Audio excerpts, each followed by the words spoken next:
मासूम शिव भक्त एक सच्ची कहानी। शंकर एक अनाथ लड़का था। उसको जंगल में रहने वाले शिकारियों के एक गिरोह ने पाला था। उसके पास कोई औपचारिक शिक्षा भी नहीं थी। वह केवल एक चीज जानता था कि उसे कैसे जीवित रहना है। शिकार करना और उनको मारना तथा जंगल के फलों को खाना और नदी के पानी को पीकर अपने आप को जीवित रखना जानता था। एक दिन वह अपना रास्ता भटक गया और उसने देखा कि कुछ लोग नदी के किनारे पर बने एक पत्थर की आकृति के चारों ओर जोर जोर से चिल्ला रहे हैं। कुछ लोग उस पर फूल, फल और नारियल चढ़ा रहे हैं। शायद उसने सोचा ये कोई मकान होगा जिसमें लोग रहते होंगे, पर यह एक प्राचीन मंदिर था। लेकिन शंकर ने इसे पहले कभी नहीं देखा था, पर इसके बारे में जानने के लिए वह काफी उत्सुक था। उसने तब तक इंतजार किया जब तक कि लगभग सभी लोग उस मंदिर से नहीं चले गए। अंत में उसने एक युवा लड़के को पत्थर की इमारत से बाहर आते देखा और उससे बात करने का फैसला किया और शंकर ने उससे अपने मन में आए कई सवाल पूछे। उसका पहला प्रश्न था, इस इमारत को क्या कहा जाता है? लोग अपने साथ क्या लाते हैं? फिर उन चीजों को अंदर वाली इमारत में क्यों छोड़कर वापस आ जाते हैं? चीजों को अपने साथ लाना और उन्हें अंदर छोड़कर वापस चले जाने पर वह लड़का शंकर की अज्ञानता व मासूमियत पर बहुत ही हैरान था और उसके सवालों से चकित भी था। पर यह वह नहीं जानता था कि वह पास के जंगल में रहता है और शिकार करके ही अपना जीवन यापन करता है। लेकिन फिर भी उसने उसके सवालों के जवाब देने की पूरी कोशिश की। उसने शंकर को बताया, ये भगवान शिव का मंदिर है। लोग यहाँ उन्हें फल और फूल चढ़ाने आते हैं। वे शिव भगवान से जो चाहते हैं वह मांगते हैं और शिव उनकी सभी की प्रार्थनाओं को सुनते हैं। ये सुनकर शंकर तुरंत मंदिर जाना चाहता था। लड़के ने उसे अंदर का रास्ता दिखाया और शिवलिंग के बारे में बताया। शंकर ने मासूमियत से लड़के से पूछा, ये शिवलिंग क्या चीज है और हमें क्या देता है? लड़के ने बताया, हम शिव से जो मांगते हैं वह हमें दे देता है। हम सब ऐसा मानते हैं। लड़के ने कहा, अब अंधेरा हो रहा है, अब मुझे घर जाना होगा। और वह शंकर को वहीं अकेला छोड़कर चला गया। शंकर ने झिझकते हुए मंदिर में फिर से प्रवेश किया। वो एक कोने में बैठ गया और सोचा, एक पत्थर किसी को वह चीज कैसे दे सकता है जो वे चाहते हैं। इसलिए उसने इसका परीक्षण करने का फैसला किया और उसने पत्थर की प्रतिमा से कहा, हे शिव, कृपया मुझे पर्याप्त शिकार करने दे ताकि मैं भूखा न रहूं। मेरे पास आपको चढ़ाने के लिए कोई फल या फूल नहीं है, लेकिन यदि आप मुझे शिकार देते हैं तो मैं उसे आपके साथ साझा करूंगा। मैं वादा करता हूं कि मैं आपको धोखा नहीं दूंगा। उसने घोषणा की। अगली सुबह शंकर शिकार करने गया। उसने पूरे दिन शिकार की तलाश की, लेकिन उसे कोई शिकार नहीं मिला। वह भूख से तिलमिला रहा था। वह काफी निराश हो गया क्योंकि उसे कोई शिकार नहीं मिला था। दोपहर हो चुकी थी। अब उसे लगने लगा कि मंदिर के लड़के ने उससे झूठ बोला था, फिर भी उसने शिकार जारी रखा। जैसे ही शाम हुई, उसने 2 खरगोशों को अपने बिल में से आते देखा। शंकर ने उन खरगोशों को मार डाला। चूंकि उसने शिव भगवान से वादा किया था कि वह अपने शिकार को साझा करेगा, वह मरे हुए खरगोशों में से एक के साथ मंदिर गया। देर हो चुकी थी और मंदिर सुनसान था। शंकर ने मंदिर में प्रवेश किया और जोर से कहा, कृपया आओ और अपना हिस्सा ले लो प्रभु, आपके लिए मैं लाया हूँ।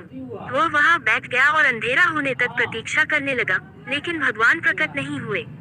शंकर को भूख और नींद आने लगी और उसने खरगोश को मंदिर में छोड़ने का फैसला किया। अगली सुबह जब लोग मंदिर पहुँचे तो उन्हें शिवलिंग के सामने मरा हुआ खरगोश मिला। भक्त बहुत परेशान थे। ये यहाँ कौन लाया है? उसने हमारे मंदिर को अपवित्र करने की हिम्मत कैसे की? उन्होंने खरगोश को बाहर फेंक दिया। अगले दिन शंकर अपनी भूख मिटाने के लिए जंगल में शिकार करने गया, लेकिन इस बार उसकी किस्मत अच्छी नहीं थी और उसे शिकार भी नहीं मिला। उसने सोचा, आज रात को मंदिर जाना चाहिए और शिव से पूछना चाहिए कि उनको खरगोश का भोजन कैसा लगा। शंकर ये पूछने के लिए मंदिर गया। जब वह मंदिर पहुंचा तो उसके आश्चर्य का कोई ठिकाना न रहा। उस रात मंदिर में लोगों की काफी भीड़ थी। शिवरात्रि की रात थी, लेकिन अबोध शिकारी लड़के को इस बारे में कुछ भी नहीं पता था। शंकर ने चारों ओर देखा और उस युवा लड़के को देखा जिसने उसको मंदिर के अंदर शिव से प्रार्थना करने के लिए कहा था।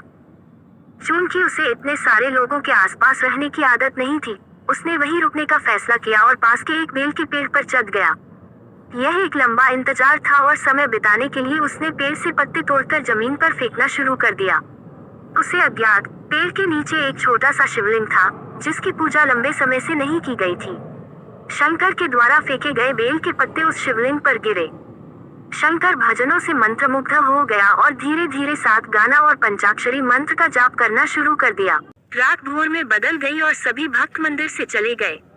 शंकर पेड़ से उतरा और मंदिर में प्रवेश किया। उसने देखा कि शिवलिंग की आंखों पर लाल निशान थे। वे कुमकुम के थे जो लोगों ने लगाए थे, लेकिन शंकर को यकीन था कि शिव को उनकी आंखों में परेशानी हो रही है। उसने शिव की खेदजनक स्थिति के रूप में जो कुछ भी महसूस किया, उसके लिए उसे बहुत दुख हुआ। वो उनकी मदद करना चाहता था। उसने सोचा, शिव यहाँ अकेले रहते हैं और बीमार होने पर उनकी देखभाल करने वाला कोई नहीं है।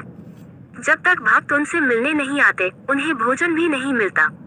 शंकर ने एक रात पहले भक्तों को शिवलिंग पर जल चढ़ाते देखा था। प्रभु को ठंड लग रही होगी, शायद वे कांप रहे हैं। उसने सोचा, आखिरकार वे केवल पत्तियों से ही ढके हुए हैं। तो उसने शिव से पूछा, मेरे स्वामी, मैं आपकी क्या मदद कर सकता हूँ? शायद कुछ खाना या दवा। मैं आपकी सेवा कैसे कर सकता हूँ? शिव ने उसे कोई उत्तर नहीं दिया। शंकर ने सोचा, भगवान वास्तव में बहुत बीमार है क्योंकि वह अब उत्तर देने में भी असमर्थ है। वो तुरंत जंगल में गया, कुछ औषधीय जड़ी बूटियों को लाया और लाल निशान पर उनका लेप लगाया, लेकिन कुछ नहीं हुआ। उसने कहा, लगता है कि ये अंधे हो गए हैं। मुझे प्रभु को अपनी एक आंख देनी चाहिए ताकि वह ठीक हो जाए। ये निश्चित रूप से उन्हें खुश कर देगा।